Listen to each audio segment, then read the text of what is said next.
धरती को जैसे आपने कहा संस्कार धानी कहा जाता है। यहाँ ऐसी महिलाएं पैदा हुई जो सत्य के लिए लड़ी, क्रांतिकारी थी और जिन्होंने इस धरती को और भी गर्वित किया। रानी दुर्गावती जी, रानी अहिल्याबाई, अवंतीबाई लोधी जी, ये उन्हीं की धरती है। आज मेरी बहनें इतनी बड़ी तादाद में यहाँ आई हैं, तो हम सब उनका आशीर्वाद मांगते हैं। और इस धरती ने देश भर में आदिवासी संस्कृति का झंडा बुलंद किया। इसीलिए आज यहाँ खड़े होकर हम आराध्य बड़ादेव जी को प्रणाम करते हैं और उनका भी आशीर्वाद मांगते हैं। देखिए, मध्य प्रदेश सिर्फ भारत का केंद्र नहीं है, भारत का दिल है, भारत की जान है। ये जो संस्कार धानी धरती है आपकी कहलाती जाती है। इसने साहित्य, संस्कृति और हमारी सभ्यता, हमारे संस्कार इसने हमारे देश को दिए हैं। इन्हीं संस्कारों के आधार पर हमारा संविधान बना और ये जो आधुनिक भारत है इन्हीं संस्कारों के आधार पर आगे बढ़ा। आज जब मैं नर्मदा पूजन करने गई तो मैं सोच रही थी कि यहाँ इस नर्मदा मैया से, इस धरती से सदियों से, शायद हजारों सालों से करोड़ों लोगों की आस्था जुड़ी हुई है। और क्या है ये आस्था जो हम सबको यहाँ लाती है?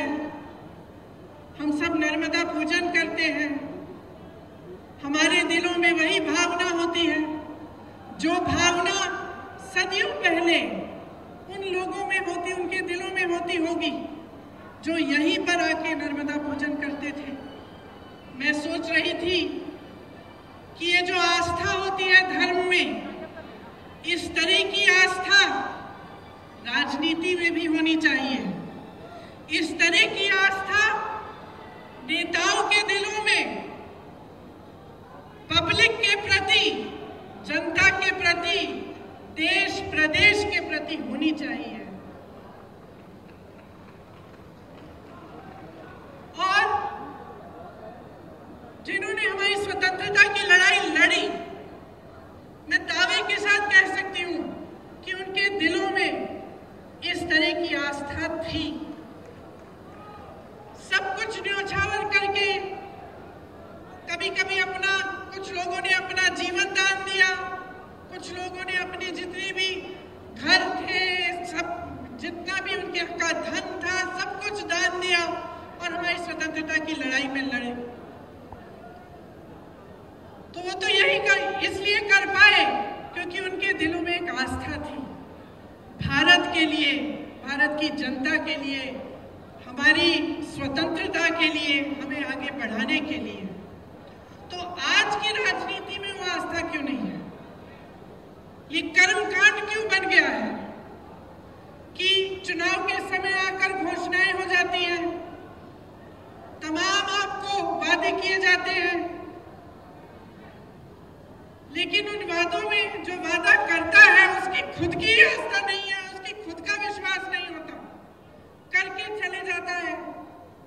चुनाव हो जाता है, चुनाव जीत भी जाते हैं बड़े बड़े वादे करके, घोषणाएं करके, लेकिन उसके बाद उनको पूरा करने की कोई कोशिश नहीं होती। तो आज यहाँ खड़े होकर, इस संस्कार धानी धरती पर खड़े होकर मैं आपको याद दिलाना चाहती हूँ एक पुरानी राजनीति की, जिसमें हमारे नेता जो कहते थे वो करके दिखाते थे, जिसमें हमारे नेता सब कुछ न्योछावर करके आपके लिए दिन रात एक करते थे। आपकी सेवा सर्वोपरि होती थी उनके दिल में, उनके दिमाग में। और मैं कहना चाहती हूँ कि जो आपके साथ पिछले 18 सालों से हो रहा है वो गलत हो रहा है, क्योंकि आपका इस्तेमाल हो रहा है, शोषण हो रहा है। आपके सामने आकर तरह तरह के वादे, तरह तरह की घोषणाएं होती हैं और उनको पूरा नहीं किया जाता। धन बल को लेकर, धनादेश के बल पर जनादेश को कुचला जाता है।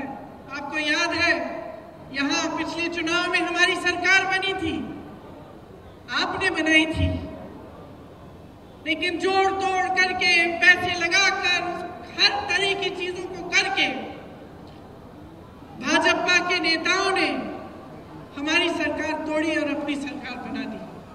चलिए, भाजपा की सरकार बन गई, कुछ अच्छा करके दिखाते तो कम से कम कुछ फायदा होता आपका।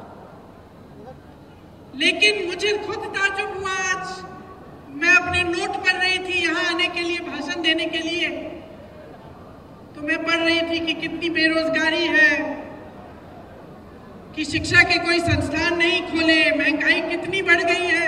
और मुझे ताज्जुब हुआ ये पढ़ के कि 3 सालों में इन्होंने मात्र 21 सरकारी नौकरी दी है।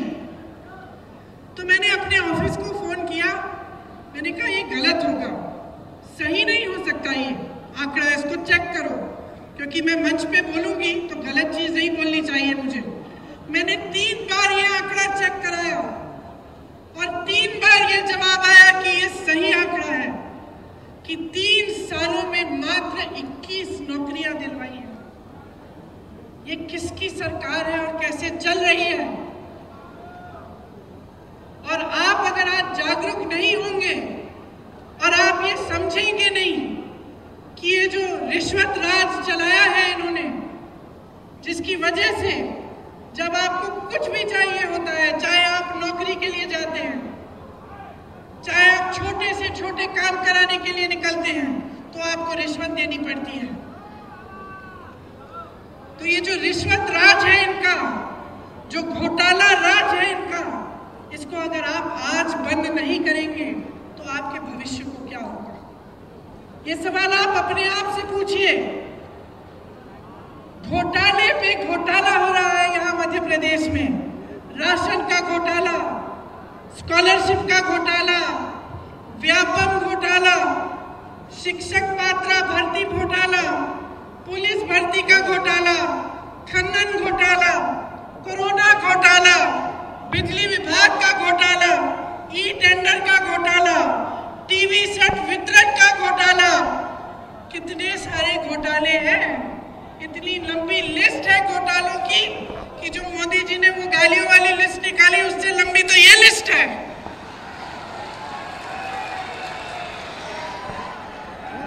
इन्होंने नर्मदा मैया को नहीं छोड़ा, खनन करा रहे हैं वहां, महाकाल के कॉरिडोर को नहीं छोड़ा।